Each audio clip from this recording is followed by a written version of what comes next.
नमस्कार साथियों, मैं अतुल राजपूत स्वागत करता हूं आपका आपके अपने favourite legal person YouTube platform पर, जहां आपको लॉ से रिलेटेड हर प्रकार की जानकारी उपलब्ध कराई जाती है। तो जैसा कि आपको पता है, हम कुछ क्वेश्चंस पेपर के बारे में लास्ट ईयर क्वेश्चन पेपर के बारे में अभी तक चर्चा कर रहे थे, और साथ ही साथ AIE 19 जो 2024 में क्वेश्चन पेपर होने वाला है हमारा, हम उसके बारे में चर्चा कर रहे थे। तो अभी हम आज के सेशन में AIE 19 जो 2024 में पेपर होने वाला है, जुलाई के आसपास हमें पेपर देखने को मिलेगा। तो यदि हम उसकी तैयारी अभी से करते रहेंगे तो निश्चित तौर से हमारी तैयारी अच्छी हो जाएगी और हम एग्ज़ाम पास कर पाएंगे। ये AIE 19 एक इतना इम्पोर्टेंट एग्ज़ाम है कि हमें हर लॉ ग्रेजुएट होने के बाद इसको पास करना ही करना है। तो चलिए क्वेश्चंस देखते हैं, लेकिन क्वेश्चंस देखने से पहले जिन साथियों ने अभी तक चैनल को सब्सक्राइब नहीं किया है तो कृपया करके चैनल को सब्सक्राइब कर दें और साथ ही साथ बेल आइकन प्रेस कर दें। अपने दोस्तों को भी शेयर करें और बने रहना है आपको अपने favourite legal person YouTube platform के साथ। तो चलिए शुरुआत करते हैं क्वेश्चन फर्स्ट से। तो हम फर्स्ट क्वेश्चन जानने से पहले लास्ट वीडियो का जो हमारा क्वेश्चन एक मैंने ड्रॉप कर रखा था, आपके लिए छोड़ा था कि सिविल प्रक्रिया संहिता की धारा 10 के प्रावधान हैं। तो सिविल प्रक्रिया संहिता की जो धारा 10 है उसके प्रावधान क्या हैं, इसमें ऑप्शन क्या होगा, अनिवार्य हैं। ऑप्शन ए बी हमारा करेक्ट हो जाएगा, अनिवार्य हैं। ठीक, अब हम देखते हैं नेक्स्ट क्वेश्चन। तो नेक्स्ट क्वेश्चन है हमारा कि कंस्ट्रक्टिव रेस जुडिकाटा निम्नलिखित में से किसमें निहित है। कंस्ट्रक्टिव रेस जुडिकाटा ऑप्शन हमारा बी करेक्ट होगा, धारा 11 की स्पष्टीकरण 4 में। ठीक, constructive res judicata. Next question हम देखेंगे कि मध्यस्थता का संदर्भ मध्यस्थता और सुलह अधिनियम 1996 की किस धारा में दिया गया है। तो मध्यस्थता का जो संदर्भ है वो भी हमारा सेक्शन 8 में दिया गया है। ऑप्शन बी हमारा यहाँ पे करेक्ट हो जाएगा। ठीक, नेक्स्ट क्वेश्चन है हमारे पास, भारतीय संविधान के अनुच्छेद 19 के तहत निवास की स्वतंत्रता निम्नलिखित में से किस दफा में उपलब्ध की गई है। तो जो निवास की स्वतंत्रता है वो हमारा किस में है, ये बहुत ही अच्छा क्वेश्चन है और आर्टिकल से संबंधित क्वेश्चन है, तो आपके लिए इम्पोर्टेंट बनता है। तो इसका करेक्ट आंसर क्या होगा, ऑप्शन ए होगा, 1E में। यहाँ आर्टिकल 19 को पढ़िएगा, वहाँ पे 1E में ये बताया गया है। ठीक, नेक्स्ट क्वेश्चन देखते हैं हम। नेक्स्ट क्वेश्चन है हमारे पास कि साक्ष्य अधिनियम की किस धारा के तहत स्वीकृति एडमिशन को परिभाषित किया गया है। तो सेक्शन 17। ठीक, धारा 17 में स्वीकृति को परिभाषित किया गया है। और हमारे पास नेक्स्ट क्वेश्चन होगा कि अधिवक्ताओं को कदाचार के लिए दंड अधिवक्ता अधिनियम 1961 की किस धारा के तहत दिया गया है। तो जो कदाचार के लिए दंड है वो आपको सेक्शन 35 में दिया गया है। इसमें कहा गया है कि 35 के अंतर्गत अधिवक्ता द्वारा किए गए कदाचार के लिए दंड के विषय में प्रावधान इसमें बताया गया है। नेक्स्ट क्वेश्चन है, कंपनी अधिनियम 2013 की धारा 8 में निम्नलिखित में से संबंधित प्रावधान दिए गए हैं। तो धारा 8 से संबंधित प्रावधान हमारे क्या हैं, ये होंगे हमारे दानशील उद्देश्यों इत्यादि सहित कंपनियों का गठन। ऑप्शन बी यहाँ पे हमारा करेक्ट होगा। नेक्स्ट है, साइबर कानून संबंधित हैं। तो ये साइबर कानून जो किससे संबंधित हैं, ये इंटरनेट से भी संबंधित हैं, इंटरनेट की सभी गतिविधियों से। ये IPR से भी संबंधित हैं और ई-कॉमर्स से भी संबंधित हैं। तो ऑप्शन क्या होगा हमारा, ऑप्शन डी उपरोक्त सभी। नेक्स्ट क्वेश्चन है, कर्मचारी मुआवजा अधिनियम 1923 के तहत देय मुआवजे की न्यूनतम राशि दुर्घटना के कारण रेलवे कर्मचारी की स्थायी विकलांगता के मामले में रुपए हैं।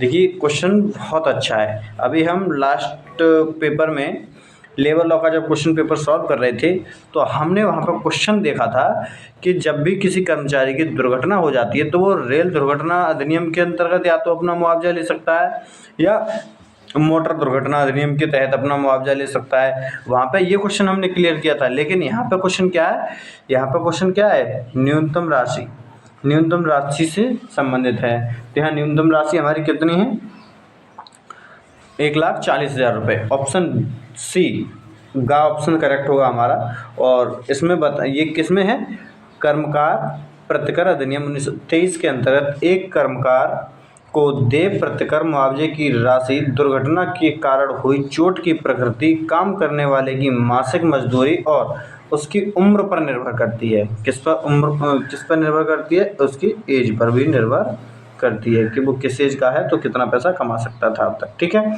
और मृत्यु के मामले में मुआवजे की न्यूनतम धनराशि 1,20,000 कितनी है, 1,20,000। ठीक है।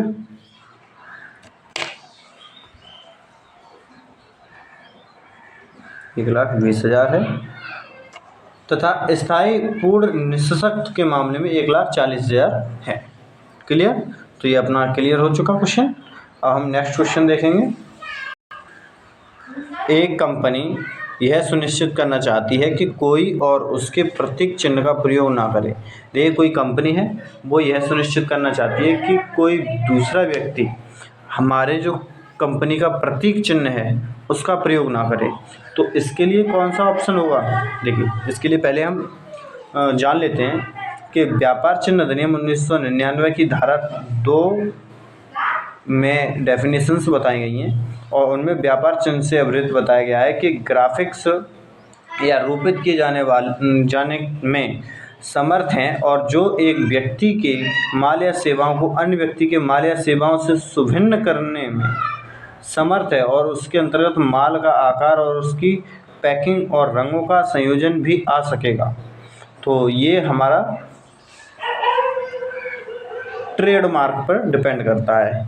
किस पर डिपेंड करता है, इसके लिए हम कौन सा वो क्या किसके बारे में बोल रहा है, ट्रेडमार्क के बारे में। ऑप्शन बी हमारा करेक्ट होगा।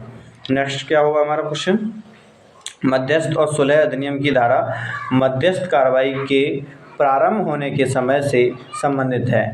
तो मध्यस्थ और सुलह अधिनियम की धारा किससे संबंधित है, धारा 21 से संबंधित है। हमारा ऑप्शन बी हमारा करेक्ट हो जाएगा। ठीक। नेक्स्ट क्वेश्चन हम देखते हैं कि सिविल प्रक्रिया संहिता की धारा के तहत न्यायालय के बाहर विवाद के निपटारे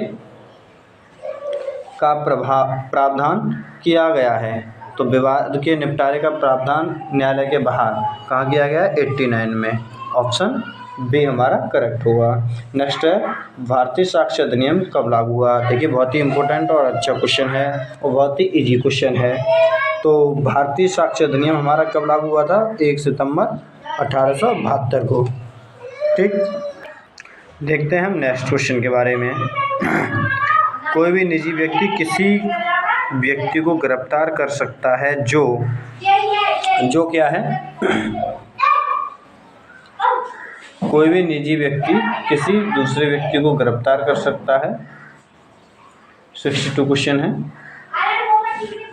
इसका करेक्ट आंसर होगा उसकी उपस्थिति में गैर जमानती अपराध और संज्ञेय अपराध करता है। यदि आपके सामने कोई भी गैर जमानती अपराध और संज्ञेय अपराध करता है तो आप भी उस व्यक्ति को गिरफ्तार कर सकते हैं, आपको भी ये राइट है। क्लियर। नेक्स्ट क्वेश्चन है केस 63 क्वेश्चन नंबर, गिरफ्तारी का वारंट कब तक लागू रहता है। तो ये बहुत ही अच्छा क्वेश्चन है, गिरफ्तारी का वारंट कब तक लागू रहता है। तो सीआरपीसी की धारा 70 क्लॉज 2 के अनुसार वारंट तब तक प्रवर्तन में रहेगा जब तक उसे जारी करने वाले न्यायालय द्वारा रद्द नहीं कर दिया जाता या निष्पादित नहीं कर दिया जाता। तो इसमें क्या है, ऑप्शन हमारा डी होगा करेक्ट, रद्द या निष्पादित होने तक। ठीक है, निष्पादित या रद्द होने तक। नेक्स्ट क्वेश्चन है आयकर अधिनियम की धारा 32 के अंतर्गत अतिरिक्त मूल्यह्रास की दर होगी। तो अतिरिक्त मूल्यह्रास की जो दर है वो हमारी कितनी होगी, 20%। कितनी होगी, 20%। ये भारतीय आयकर अधिनियम की कौन सी धारा में बताया गया है, तो कौन सी धारा में बताया गया है, 32 क्लॉज 1 में। 32 क्लॉज 1 में ये भारतीय आयकर अधिनियम की धारा में बताया गया है कि न्यूनतम मूल्यह्रास की धारा कितनी होगी, 20%। ठीक है। नेक्स्ट क्वेश्चन देखते हैं हम, वार्षिक मूल्य से आयकर अधिनियम की धारा 24 के तहत कटौती की राशि है। तो इसमें कटौती की राशि कितनी होगी? Option C 3/10। ठीक है, और ये ठीक।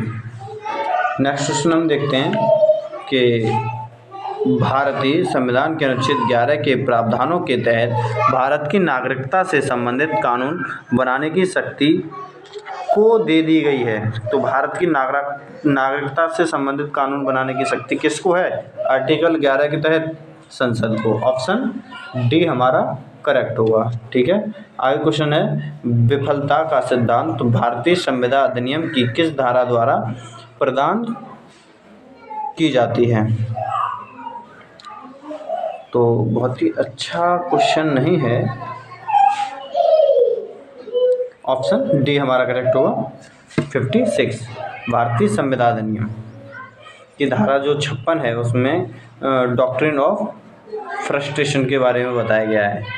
मैंने कह दिया बहुत ही अच्छा क्वेश्चन नहीं, तो इसका मतलब अच्छा नहीं है। डॉक्ट्रिन ऑफ फ्रस्ट्रेशन, विफलता का सिद्धांत कहाँ दिया गया है?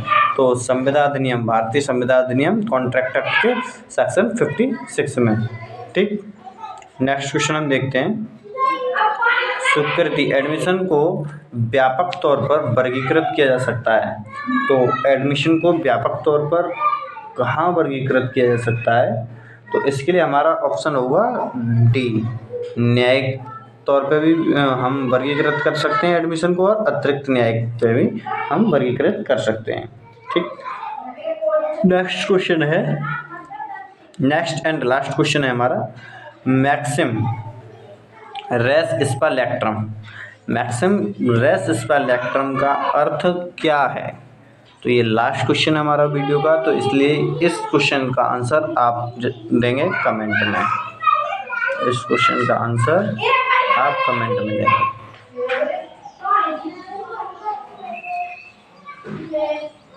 कमेंट करिएगा। ठीक, और मिलते हैं नेक्स्ट वीडियो के साथ। जब तक के लिए जय हिंद।